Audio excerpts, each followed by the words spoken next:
Adressé au ministre de l'Agriculture et de l'Alimentation, qui est présent dans l'hémicycle. Vous avez la parole. Oui, Monsieur le Président, Monsieur le Ministre.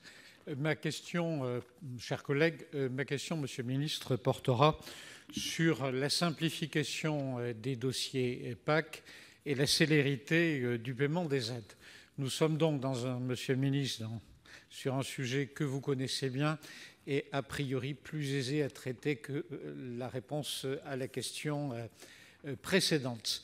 Nous pensions, Monsieur le Ministre, avoir derrière nous cette question des dossiers PAC et des délais de paiement des primes correspondantes. Nous avons tous en mémoire les changements de 2015, les difficultés pour nos agriculteurs d'établissement des dossiers, les mesures de contrôle, les fonds de plan, le fait de savoir si les bois pouvaient être pâturés ou pas, etc. etc.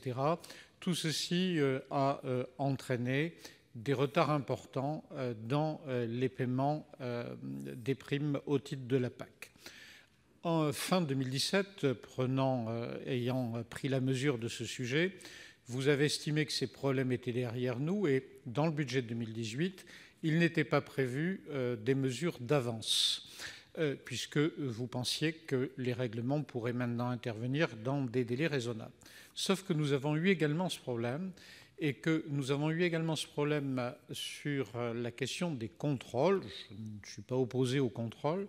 Simplement, à partir du moment où un agriculteur était sur le programme de contrôle, de manière anticipée, les primes étaient bloquées, ce qui est intellectuellement curieux et a posé des problèmes pratiques non négligeables. Je souhaiterais donc savoir ce qui peut être fait. Et si je devais reformuler la question de manière plus directe, j'aurais vraiment besoin, Monsieur le Ministre, d'entendre de votre part si les difficultés auxquelles sont confrontés nos agriculteurs sont des difficultés de nature européenne par la structure de ces aides, ou est-ce que nous sommes retombés dans nos errements franco-français de modalités d'application? Merci de votre attention et de votre réponse.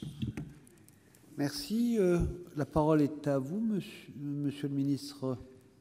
Merci, Monsieur le Président. Monsieur le sénateur Bonnecarrère, j'allais dire un peu les deux, mais surtout européen. Et je vais essayer de vous expliquer pourquoi. Vous savez, la France est toujours formidable pour mettre en place des règles qui font et des transpositions qui font que parfois c'est difficile. Mais en l'occurrence, votre question précise est une question très importante.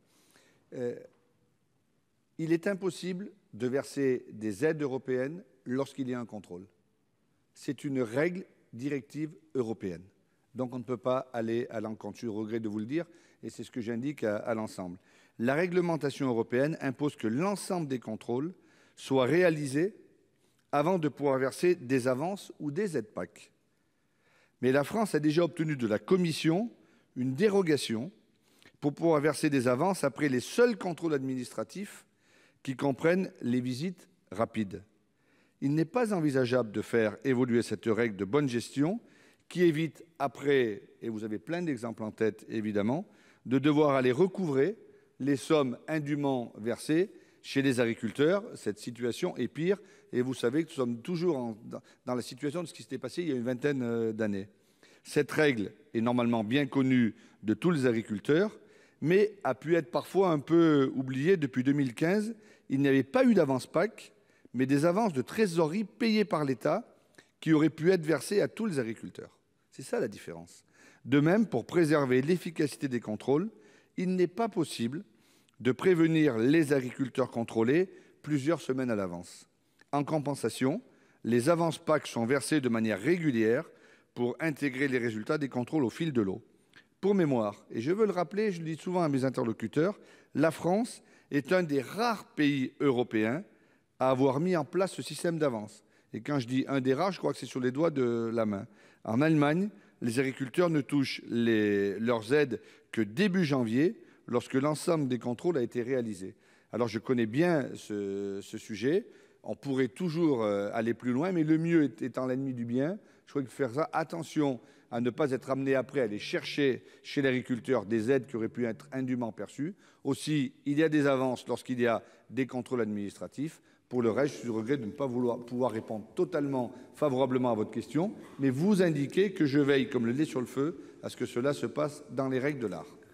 Merci. Monsieur Bonnecarrère, vous avez encore 20 secondes si vous voulez les utiliser. Je retiens votre dernière formule, et même si le mieux est l'ennemi du bien, simplement, Monsieur le ministre, vous incitez, même si vous l'avez bien en tête, à continuer ce travail de décorsetage, de facilitation, si vous me permettez cette formule, que l'on soit sur le plan franco-français ou sur le plan européen, le plan européen n'étant jamais qu'une part de nous-mêmes, puisque notre pays est bien sûr complètement codécideur de ces éléments.